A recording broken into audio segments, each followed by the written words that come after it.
अस्सलाम वालेकुम। दुरूद शरीफ पढ़।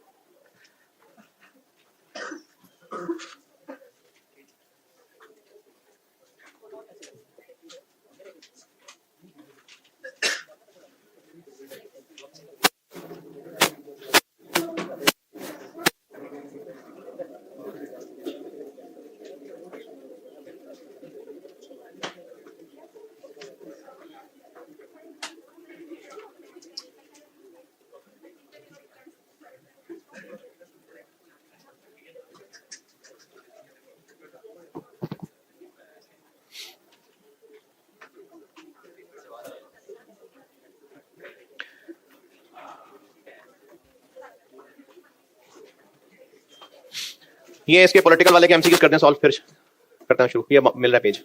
ये रिकॉर्डिंग वाले भी बेटे साथ कोई अपलोडेड होता है, वो करते हैं सॉल्व।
वो मुसब भाई हैं आज, तो ये इसकी अनाउंसमेंट फिर आप करते हैं और कल भी आज होगी क्लास। ये कब है? ये कल इनकी टॉक है 2 से 3:30, मतलब 2 के बाद 2:30 से 3:30। अच्छा,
हाँ जी, डन।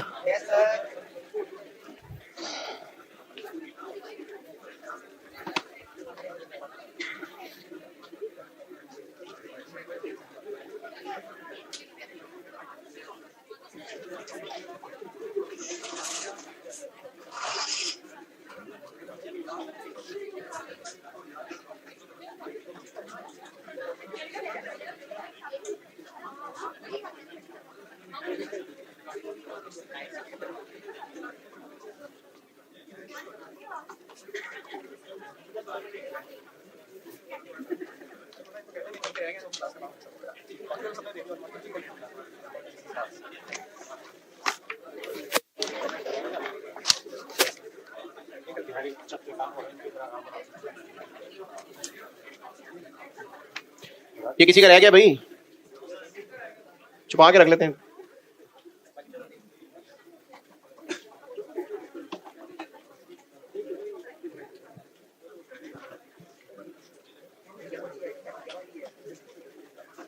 अच्छा, वो जो वीकली टॉक्स चल रही हैं तो कल फिर यही है। नहीं, मेरी नहीं है, वो शेयर हुआ होगा ग्रुप में, हुआ होगा यार। अच्छा, भी होना है। अच्छा, वो लास्ट टाइम किसकी हुई थी यार? नहीं नहीं, लास्ट मोइन साहब नहीं, उनकी तो नहीं हुई थी, उनकी तो घर में हुई थी। अच्छा, वो मैं आया नहीं था इसलिए, हाँ इसलिए कैंसिल हो गई थी। नहीं नहीं, मैं तो जुम्मे को नहीं आया था। लास्ट वीक कौन सी हुई थी कुरान?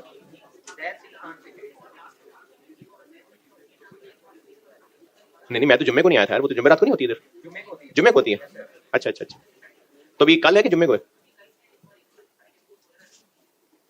यानी कल और परसों। अच्छा, ये वो है जो लास्ट वीक नहीं हुई थी तो उनको अब ओके। क्या नाम है? नहीं, टॉपिक है स्ट्रेस मैनेजमेंट। कल फिर एक टॉक है, वो नसिया इंस्टीट्यूट के भी कुछ स्पीकर इंगेज किए हैं, जैसे एक दफा अरसलान साहब आए थे और तो नहीं हुई, मोइन साहब हैं, टोनी के एक हैं यासीन, तो स्ट्रेस मैनेजमेंट पे है कल।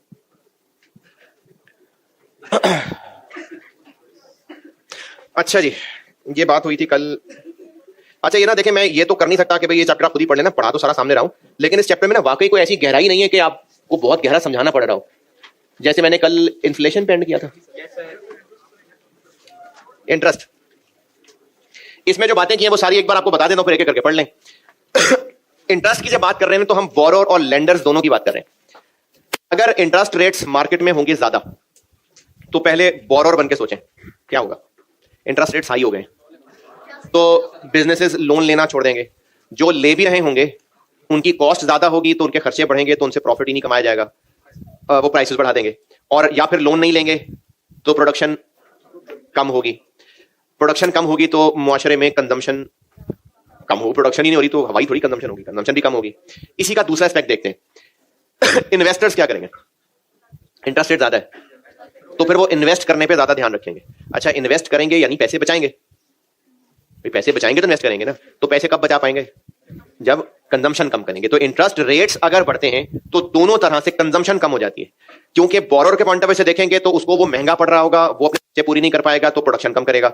और इन्वेस्टर पॉइंट ऑफ व्यू से देखेंगे तो वो ज्यादा इन्वेस्ट करने की ख्वाहिश में बचत ज्यादा करेगा, जो महीने की तनख्वाह आएगी उसमें से बचाएगा ज्यादा, खर्च कम करेगा, तो जब खर्च कम करेगा तो कंजम्पशन कम होगी। और इसी को उलट कर लें, इंटरेस्ट रेट्स गिर गए हैं मार्केट में तो बोरोइंग ज्यादा होगी, लोग बोरो कर करके प्रोडक्शन करेंगे, प्रोडक्शन बढ़ेगी। दूसरी साइड लोग अब सेविंग में इंटरेस्टेड नहीं होंगे, खाएं पिएंगे मौज उड़ाएंगे, तो वो जो खाएं पिएंगे तो कंजम्पशन बढ़ेगी। तो इंटरेस्ट, बोरिंग और लैंडिंग मिलके कंजम्पशन बढ़ाने और कम करने में काम आ रहा है। और इसमें बस यही बातें थी। और एक स्टार्टिंग बात ये थी कि इंटरेस्ट रेट जो है ये गवर्नमेंट तय करती है, और गवर्नमेंट का इदारा पाकिस्तान की बात करें तो स्टेट बैंक, ये वो तय करता है, पाकिस्तान में इसको काइबर कहते हैं, और वही फिर बैंक्स उसी को बेस बना के आगे फिर डिपॉजिट्स और लोन्स देते हैं। ये इंटरेस्ट रेट सारा बता दिया आपको, पढ़ लें, इंटरेस्ट रेट सारा पढ़ लें।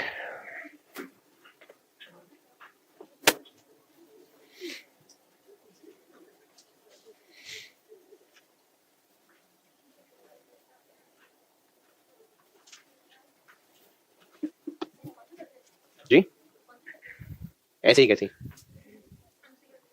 हाँ हाँ, अभी कल सोशल पढ़ाऊंगा तो वो भी ऐसे ऐसे ही जाएगा, तो सब आपको पहले आता होगा। हाँ, अब आज ये खत्म करूंगा तो फिर कल तो सोशल पढ़ाना पड़ेगा फिर। क्या जी, अरे ये पूरा तो कर लें पहले, इसका सैटरडे लेना एमसीक्यूज। इसमें क्या, अब इस एक पैराग्राफ पे पूरा क्लास गुजार दूं मैं, इसमें क्या ऐसा खोद के निकालना है खजाना इसमें से। भाई इंटरेस्ट रेट्स बढ़ेंगे तो लोन लोग कम लेंगे, इन्वेस्ट ज्यादा करेंगे, अब इसमें कौन सी थ्योरी प्रूफ करूं मैं, ये तो सीधी सीधी बातें हैं ना, ये ऐसी हैं। हाँ एक्सटर्नल एनालिसिस का एक चैप्टर है, उसमें बुजुर्गों की थ्योरीज हैं, उन पे लगाऊंगा टाइम, उन पे वो समझाऊंगा डिटेल से। वैसे तो स्टेट बैंक इसको हर महीने अपडेट कर रहा होता है, लेकिन डेली भी हो सकता है। क्या जी, साथ में न्यूमेरिकल कैसे स्टार्ट करा दूं? बोर हो गए? थ्योरी भी तो करनी है ना यार, कुछ 40-45 नंबर थ्योरी भी है, ऐसे पढ़ा नहीं जाता। क्या चिप्स मंगवा लें साथ, या क्या करें, चाय मंगवा लें साथ, बोतल समोसे नहीं, कचौरी, कीमे वाले नान, पिज्जा तो खाएंगे, और क्या कर लेते हैं है? चले आप लोग डिसाइड ही नहीं कर पा रहे, ठीक है पढ़ लें फिर। उधर हाथ उठा था, हाँ जी बेटे। अच्छा चले पहले इंटरेस्ट पढ़ लें, फिर अगली चीज से पहले स्टॉक एक्सचेंज पूछ लेता हूं।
हाँ ये सेंटेंस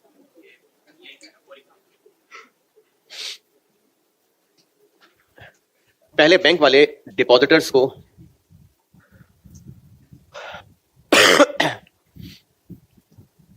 बोरोवर्स को चार्ज करते थे 10% और डिपॉजिटर्स को देते थे 7%। अब ये इनको 18 चार्ज कर रहे हैं और इनको 14 दे रहे हैं। जितने थोड़े होते जाते हैं ना उतना गैप कम होता जाता है, क्योंकि बैंक ने इसी से तो कमाना है। बैंक जिन लोगों से पैसे लेके अपने पास रख रहा है उनको कम दे रहा होता है, बल्कि मैंने बहुत ज्यादा रखी है, इससे भी कम होता है। जितना बढ़ते जाएंगे रेट्स, ये गैप उतना बढ़ता जाएगा, बैंक का नेट मार्जिन बढ़ता जाएगा।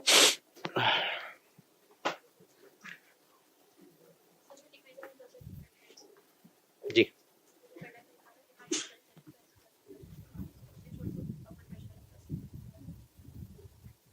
कहां पर? अच्छा ये वाला।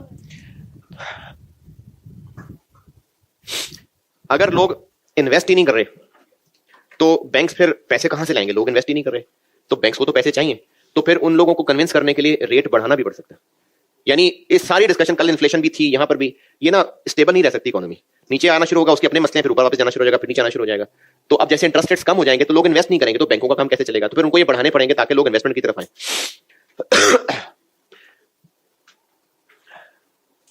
अच्छा ये ना अभी ऐसी मेरे 2-3 बच्चों की हालत देख के एक बात ध्यान में आई। मैंने आपको तकरीबन कोई 60 नंबर तक न्यूमेरिकल कहा था और 40 के करीब थ्योरी कही थी, और वो जो 40 थ्योरी कही थी उसमें से भी कुछ 10-12 तो एमसीक्यूज निकल गए। पीछे 30 नंबर रह गए जिनमें से स्ट्रेट फॉरवर्ड सवाल भी हैं लेकिन ज्यादा सिनेरियो बेस्ड है। और सिनेरियो बेस्ड में से मैंने अभी तक किसी की प्रैक्टिस नहीं कराई आपको। सिनेरियो बेस्ड ये पेस्टल पहला ही है जिसकी अभी सिनेरियो की प्रैक्टिस करानी है। अभी तो सारा कुछ जो है वो एमसीक्यूज ही दिखा रहा हूं। थ्योरी ऐसे ही होगी ना, और कैसे चलेगी तब? और कैसे चलनी है? अगर आपको ये लग रहा है कि 15 मिनट थ्योरी पढ़ाया करें और बाकी 40-45 मिनट आप न्यूमेरिकल पढ़ा दिया, तो ऐसे नहीं चल सकता ना बेटे। तब वो अलग टॉपिक है, ये अलग टॉपिक है। हाँ, जो ज्यादा समझाने वाले होंगे तो उनमें फिर समझाने में डिस्कशन होगी। सबसे ज्यादा टाइम जो मैं लगाता हूं ना मॉडल समझाने के लिए, पोर्टर का एक मॉडल है, उसको समझाने में टाइम ज्यादा लगता है, वो ज्यादा टेक्निकल है, उसको समझाना पड़ेगा, उस पर सिनेरियो बेस्ड क्वेश्चन आएंगे। अब इसमें मैंने क्या समझाना है इस एक पैराग्राफ के अंदर? इसमें कौन सी थ्योरी निकाल के दूं आपको कि इंटरेस्ट रेट बढ़ेंगे तो बोरिंग कम होगी, इंटरेस्ट रेट कम होंगे तो बोरिंग ज्यादा होगी? दिक्कत पानी, बारिश ज्यादा होती तो पानी ज्यादा आता है, बारिश कम होती तो पानी कम आता है। इसमें कौन सी थ्योरी समझानी है? अब रही बात के बोर हो रहे हैं तो वो तो बेटे जिंदगी में फिर बहुत सारे कामों में बोर ही होते रहेंगे, तो एंटरटेनमेंट का वादा थोड़ी है यहाँ। कोर्स खत्म कराना है ना। इनमें कोई ऐसी चीज है जो नहीं समझा पा रहा तो आप बताएं जरूर। कोई अनएम्प्लॉयमेंट का वर्ड समझ नहीं आ रहा तो समझा देते हैं। हाँ भाई बोले। अगर आपका ये दिल कर रहा है कि आप जल्दी जल्दी पहले सारा न्यूमेरिकल करा दें तो आपका इतनी अजियत में गुजरेगा ना जनवरी का महीना। फिर तो इसलिए मैं मिला जुला के पढ़ा रहा हूं। जब आपकी हालत देख के लगेगा कि अब न्यूमेरिकल करा दे तो न्यूमेरिकल करा दूंगा। उसको हजम करने के लिए, या चलो न्यूमेरिकल ज्यादा भी हो गया तो थ्योरी भी तो करनी है ना। वो 10 चैप्टर तो थ्योरी के ही है, तो उनको भी तो आप नहीं करके जाना है। ये भी ऑप्शन नहीं कि इस टाइम में न्यूमेरिकल कर लें, अगले में थ्योरी कर लें, ये भी नहीं ऑप्शन। बताएं क्या करें फिर?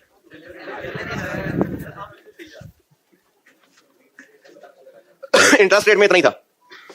अनएम्प्लॉयमेंट, अनएम्प्लॉयमेंट क्या होती है कि लोग नहीं कर रहे, तो बेरोजगार है ना, काम नहीं कर रहे। हाँ ये इंपॉर्टेंट है बात, ये मैंने से बोल भी की है। जो बिल्कुल वेले घर बैठे हुए हैं वो अनएम्प्लॉयड नहीं है, वो काम ढूंढना चाहते हैं तो उनको मिल भी सकता था। हमारे यहाँ ना बहुत सारे वेले इसलिए भी होते हैं क्योंकि वो कामचोर होते हैं, अगर वो काम ढूंढना चाहें तो मिल जाता है काम, इतने बुरे हालात नहीं है माशरे के। लेकिन अनएम्प्लॉयमेंट वो है जिसमें विलिंग है लोग काम करने के लिए लेकिन काम है नहीं, ये अनएम्प्लॉयमेंट। ये चीज आपसे एमसीक्यू में टेस्ट हो सकती है। तो अनएम्प्लॉयमेंट के लिए जरूरी है कि लोग इरादा रखते हो काम करने का लेकिन उनको काम मिल नहीं रहा। अच्छा क्यों नहीं काम मिल रहा? दोनों बातें हो सकती हैं। बिजनेस को कॉस्ट इसलिए ज्यादा पड़ रही है कि उनके पास उन सबको खपाने का मौका नहीं है ना।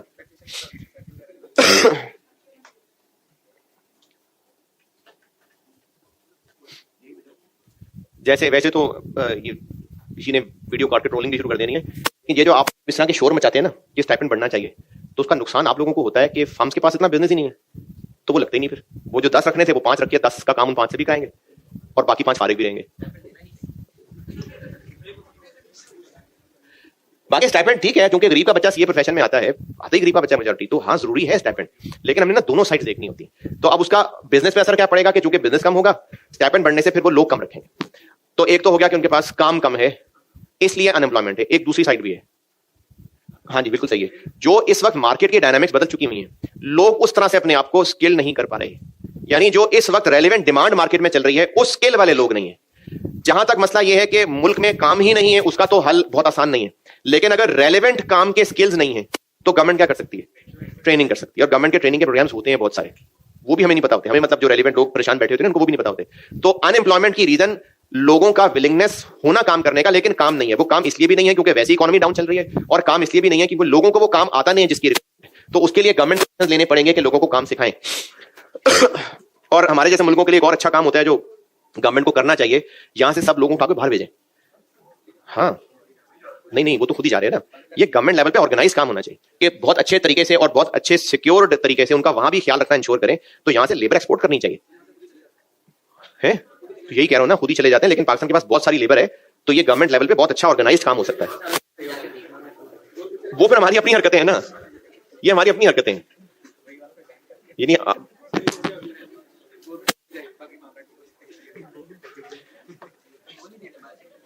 ये जी अनएम्प्लॉयमेंट बता दिया, आप अनएम्प्लॉयमेंट बता दिया, इससे ज्यादा क्या समझाऊं इसमें, बता दिया अनएम्प्लॉयमेंट, ये पढ़ ले सारी, नहीं पढ़ तो लो ना, ये अनएम्प्लॉयमेंट पढ़ ले सारी।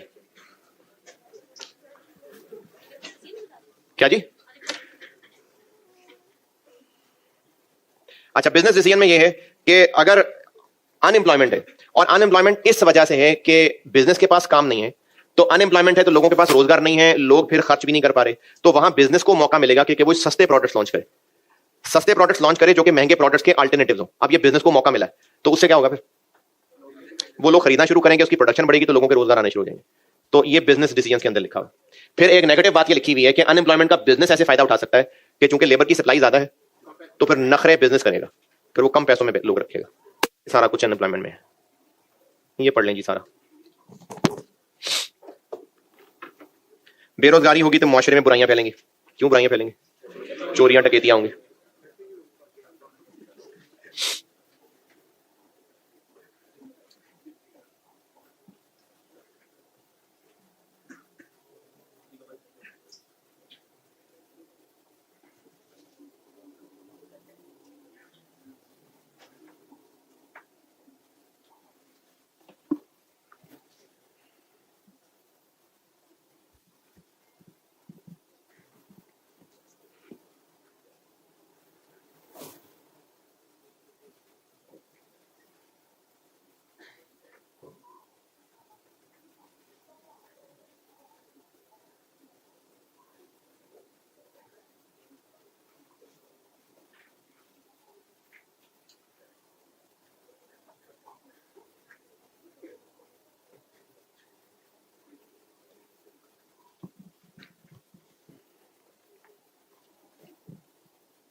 जी अनएम्प्लॉयमेंट। देखें आप जब तक पढ़ेंगे नहीं ना तो आपको फिर नहीं पता चलेगा ना कि इसमें क्या चीज आपने पूछनी है, क्या नहीं समझ आ रहा। पढ़ेंगे और अभी पढ़ेंगे, बाद में पढ़ना होगा तो फिर वो बात नहीं आती कभी।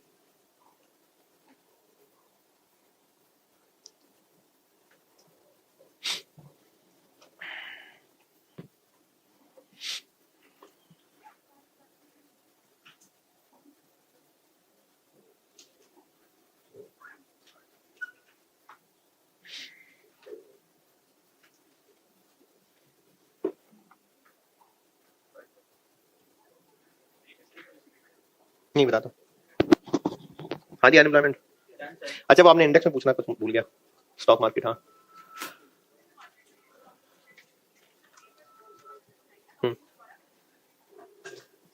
अगर कंपनी के इशूड शेयर कैपिटल है और फिर वो मार्केट में शेयर्स बिक रहे हैं। हाँ हाँ तो कंपनी, मैंने कल बताया था कि अगर एक कंपनी है जिसके शेयर्स मार्केट में बहुत अच्छे रिटर्न देते हैं तो वो कंपनी खुद भी अपने शेयर्स एज एन इन्वेस्टमेंट खरीद सकती है। तो जब इन्वेस्टमेंट के तौर पे रखेगी और कल को रेट अच्छा मिलेगा तो बेच देगी।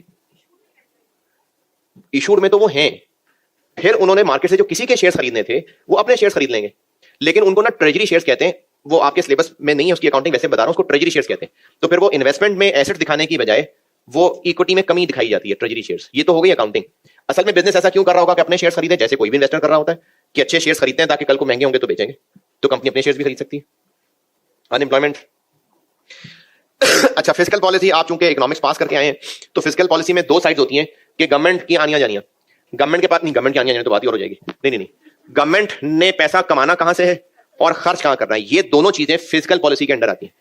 गवर्नमेंट कमाता कहां से, कमाएगी कहां से, और खर्च फिर वो डिपेंड करता है कि उसने इंफ्रास्ट्रक्चर पे खर्च करना है या किस पे खर्च करना है। तो इन चीजों को फिजिकल पॉलिसी में कवर किया जाता है। और चूंकि खर्चा इनकम से ज्यादा हो जाता है गवर्नमेंट का, तो फिर गवर्नमेंट को कर्जे लेने पड़ते हैं। तो फिजिकल पॉलिसी इन तीन चीजों को मॉनिटर कर रही होती है। अच्छी गवर्नमेंट को इससे हटके इस पे आना चाहिए कि ये कमाए, खर्चे कम हो और फिर दूसरों को लोन देने वाले बने, दूसरों के मुल्कों में इन्वेस्ट करने वाले बने। लेकिन चूंकि हमारे जैसे मुल्कों के अंदर खर्चे ज्यादा होते हैं, रेवेन्यू कम होता है, तो इसलिए गवर्नमेंट की बोरिंग बढ़ती जाती है। तो इन तीन चीजों को बैलेंस रखना ये फिजिकल पॉलिसी में आता है। और गवर्नमेंट ने इसके लिए पॉलिसीज बनानी होती है, जैसे टैक्सेशन के रूल्स, खर्चा कहां कहां करना है, जो बजट आता है साल में। तो ये सारी चीजें फिजिकल पॉलिसी कहलाती हैं, इसलिए इसको फिजिकल ईयर भी कहते हैं। ये जो बजट का साल होता है उसको फिजिकल ईयर भी कह रहे होते हैं। तो गवर्नमेंट ने अपना जो साल का बजट बनाना होता है वो सब फिजिकल पॉलिसी, फिजिकल कह रहा हूं, फिजिकल पॉलिसी। ये बस इतना से ही लिखा है 2 पैराग्राफ्स में।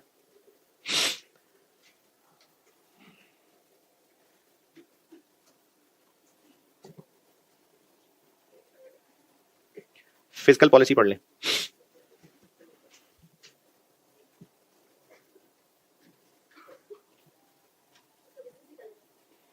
बिजनेस से कहने देना, इस चैप्टर में ना बस कुछ इकोनॉमिक्स के कॉन्सेप्ट डाले गए हैं।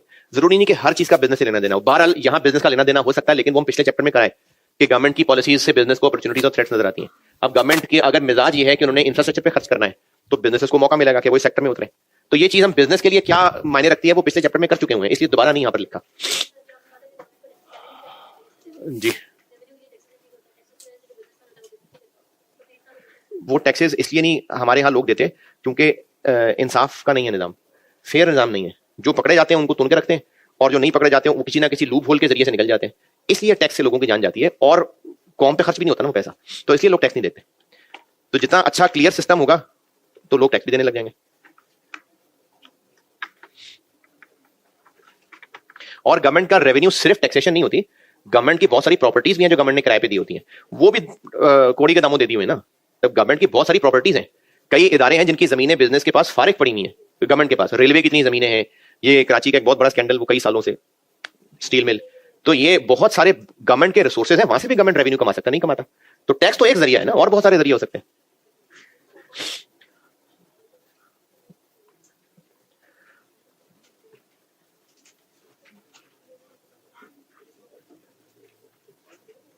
अच्छा ये ना एक समरी सी है, ये मुझे ये बुक में बनी हुई थी, मैंने वहीं से डाली है।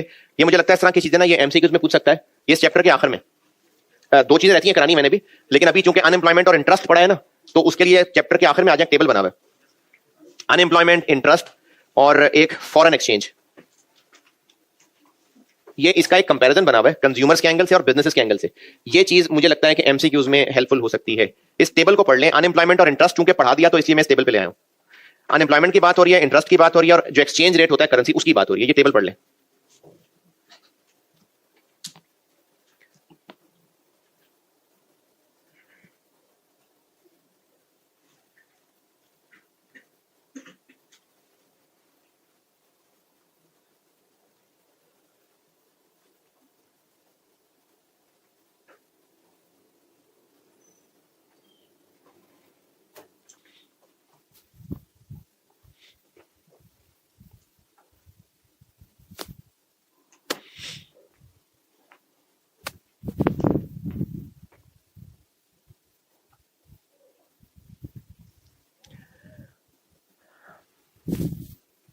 अच्छा, मेरा ख्याल में जिस स्पीड से चल रहे होंगे आप यहां तक पहुंच गए होंगे शायद। कोकोमो में पैकेट में कितने होते हैं?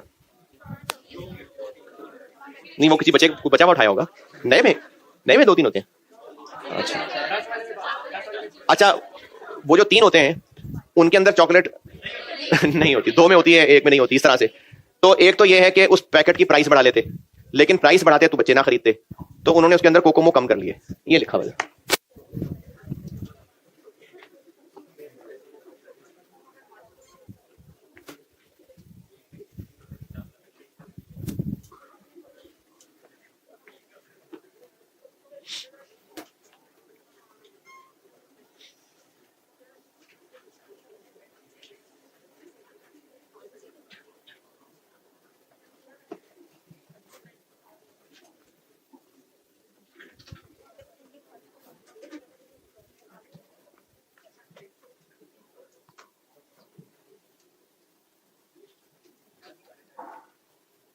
पढ़ लिया सारा?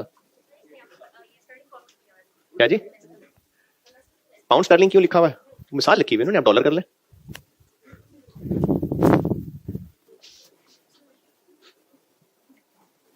ये टेबल याद कर लीजिएगा इसके ऊपर, क्योंकि आप जितने एमसीक्यूज कराएं आपने देखा कि वो किताब की लाइनें उठा उठा के एमसीक्यूज में लिखी होती हैं। तो ये टेबल एमसीक्यूज के लिए काम आ सकता है, इसको याद करें टेबल को। हाँ, जितनी इंग्लिश लिखी है, जैसे ये कोकोमो वाली मिसाल दी थी मैंने, तो बाकी भी जो इंग्लिश नहीं समझ आई बताएं, मैं समझाता हूँ।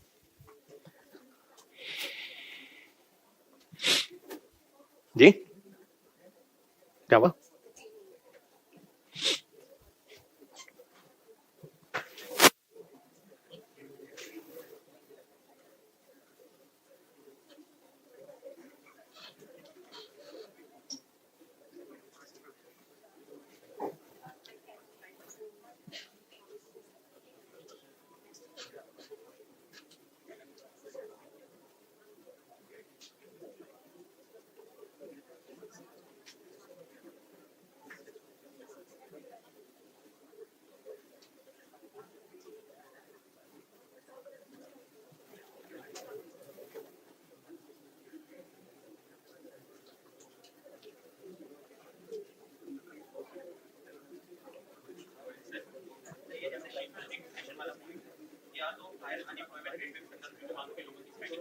हाँ जी, बिल्कुल आ सकता था। हाँ, ये बिल्कुल, ये चीज जरूरी नहीं कि ये इंक्रीज इंटरेस्ट रेट में हो, यहाँ भी हो सकती थी। बिल्कुल सही है।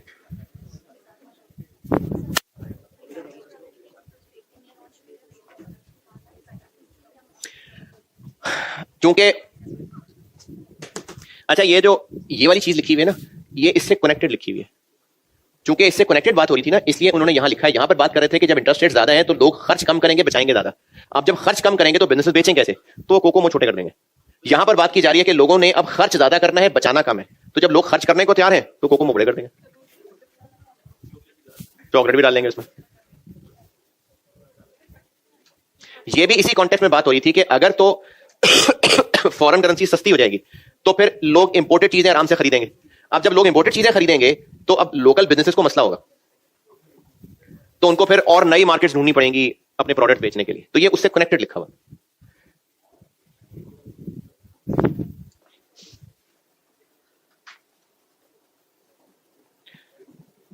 हाँ जी,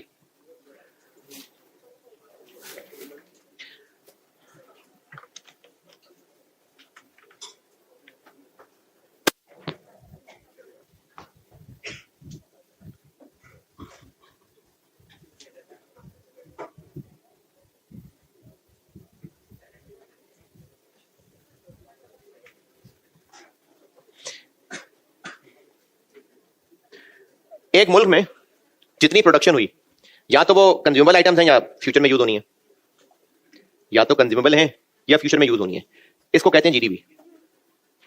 इसको जीडीपी कहते हैं कि एक मुल्क में टोटल कितनी प्रोडक्शन हुई है। इस तक पहुंचने का एक दूसरा रास्ता यह है जो फार्मूला लिखा हुआ है जितनी लोगों ने चीजें खाई थी प्लस जितनी उन्होंने इन्वेस्टमेंट्स की, और साथ गवर्नमेंट को भी मिला लें। ये इंडिविजुअल्स हो गए, ये गवर्नमेंट हो गई। लेकिन कुछ प्रोडक्शन ऐसी भी है जो यहां से बाहर गई है, वो भी प्रोडक्शन ही हुई है, उसको भी साथ मिला लें।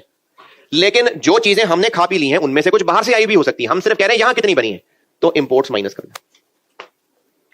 तो जीडीपी होता है इस मुल्क की बाउंड्री में जो गुड सर्विसेज प्रोड्यूस हुई हैं, उस तक पहुंचने का एक रास्ता यह है कि कितनी चीजें लोगों ने खाई थी लेकिन माइनस इंपोर्ट्स, कितनी चीजें इन्वेस्टमेंट्स वाली थी, कितना गवर्नमेंट ने खर्चा किया, प्लस जो बना यहां लेकिन बाहर चला गया, ये जीडीपी है। और रियल जीडीपी होता है जो इन्फ्लेशन इग्नोर करके निकालते हैं, और नॉमिनल जीडीपी होता है जो होता है, मतलब जो होता है वो नॉमिनल है, और अगर इन्फ्लेशन निकाल दें तो वो रियल है।